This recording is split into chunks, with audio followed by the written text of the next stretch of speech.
Tifu by assuming my boyfriend of 2 years was Chinese when he was Vietnamese, by user Laskus Rowaway.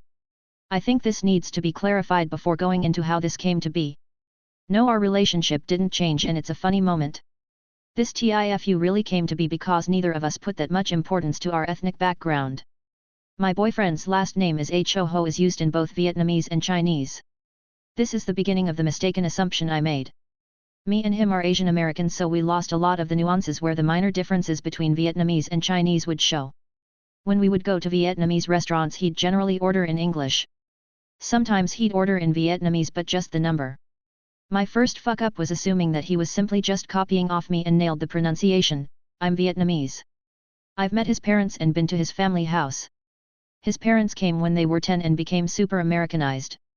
No accent in their English, their house looks more like a Asian American house, and they only speak English with each other. Pretty much I'm assuming they're Chinese. My fuck up came to light when I happened to be at their house when his aunt visits. His aunt is not Americanized like his parents and I quickly notice a Vietnamese English accent.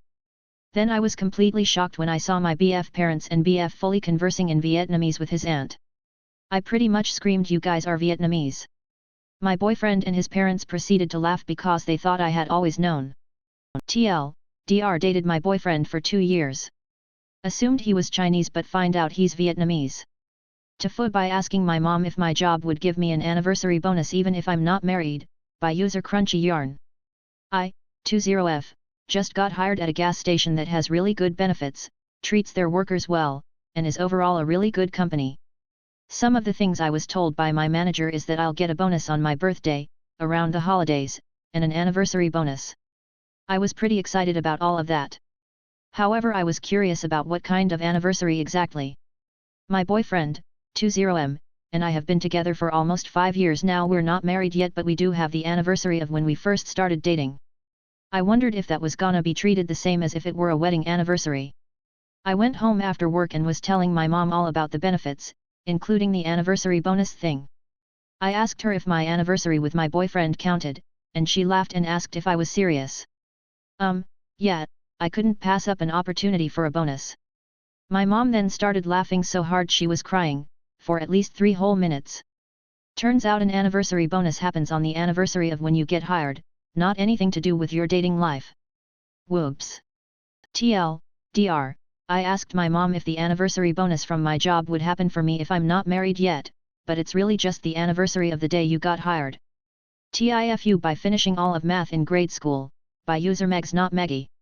Note, I was inspired to write this up by a recent hilarious post, in which a youngling argues for not having to do homework. Edward, you are a kindred spirit.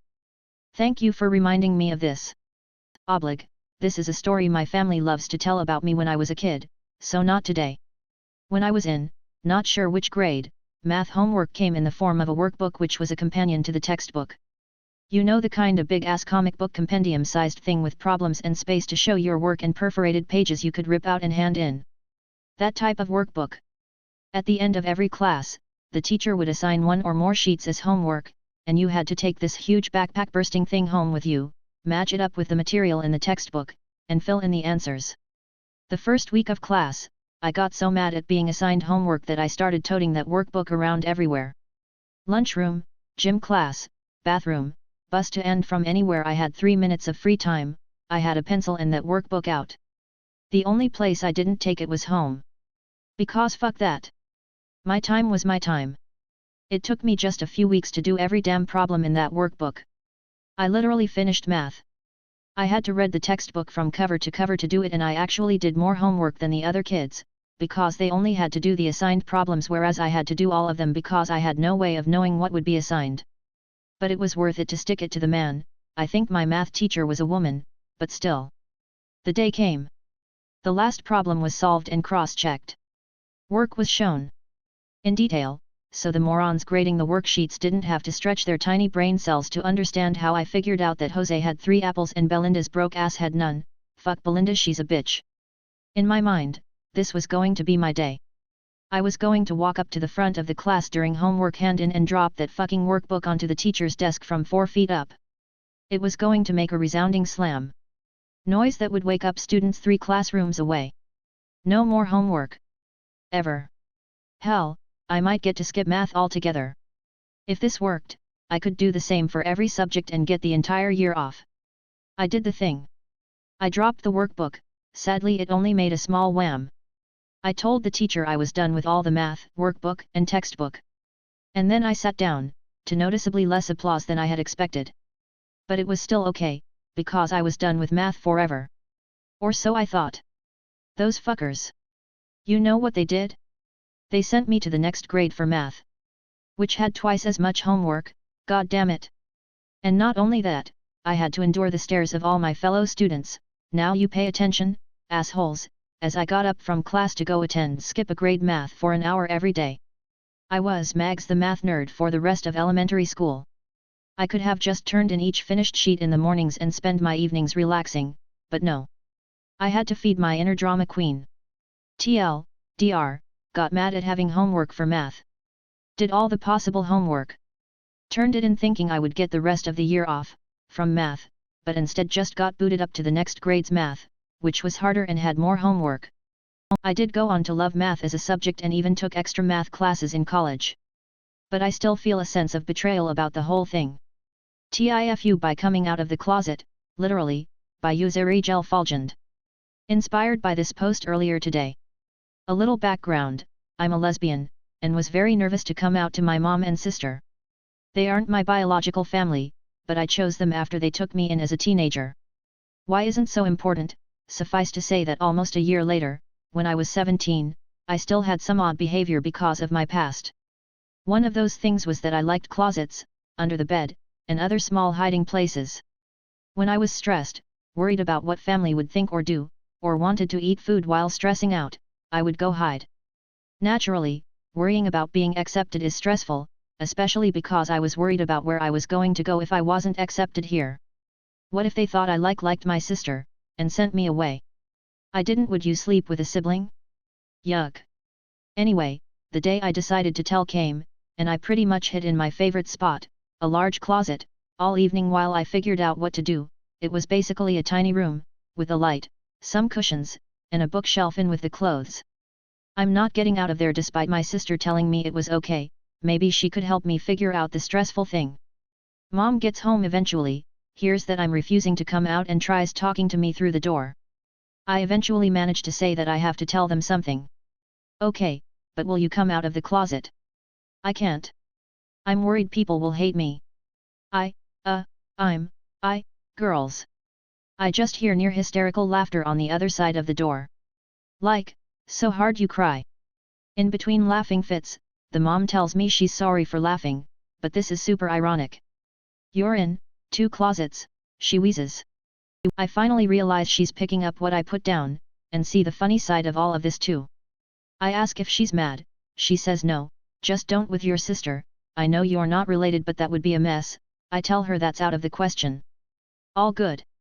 I came out of both closets that day. TLDR, I wanted to come out to family, but I hide when stressed.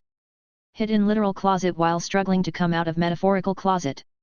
TIFU by almost ruining my best friend's wedding with a pair of handcuffs, by user Snoopy-2022. TIFU by almost ruining my best friend's wedding. My 7-yo was the ringer bearer, my 4-yo the flower girl, and I was the maid of honor. As usual we were scrambling to get ready. I had just gotten the kids dressed in their outfits and was in my bathroom putting on my makeup. After about 30 minutes, it was unusually quiet. Whatever. I figured they were just playing like normal. I had just barely finished when I hear a timid voice from inside my room. Mommy, my 7-yo says. I think I did something. Thinking he just messed up his tux or something, I went into my room and then froze in disbelief when I saw him. He sat on the floor with a real pair of handcuffs cuffing his wrist to his ankle. I was dumbfounded. So many questions ran through my mind, the first being, where the F*% did he get a pair of real handcuffs from? I finally muster up the words to ask. He doesn't want to tell me but finally does his head lowered in shame. DS Toolbox. Again, WTF. My boyfriend, D, had just moved in with us, and still had stuff lying around randomly. Turns out he had an old pair of handcuffs from somewhere in an old toolbox he never used anymore but had kept in our closet. WTF. I ask for the key. He can't find it. The clock is ticking. We have 3 HRs till the wedding and it's an HR drive. We fiddle with the lock and try to pick it. It's useless. I call around to different locksmiths and find one down the street that can help. I end up carrying my son to the car, then into the locksmith's because of course he can't walk upright. The locksmith's face when he saw us was priceless, but I was humiliated. How the hell do I explain how this happened? Thankfully, the locksmith didn't ask any questions. He politely helped us by unlocking the cuffs and my son was finally free. Meanwhile my best friend kept calling and asking where the hell we were. They were starting the pre-wedding photos. No time to explain now, I tell her, but we're on our way. We had an HR and a half before the wedding.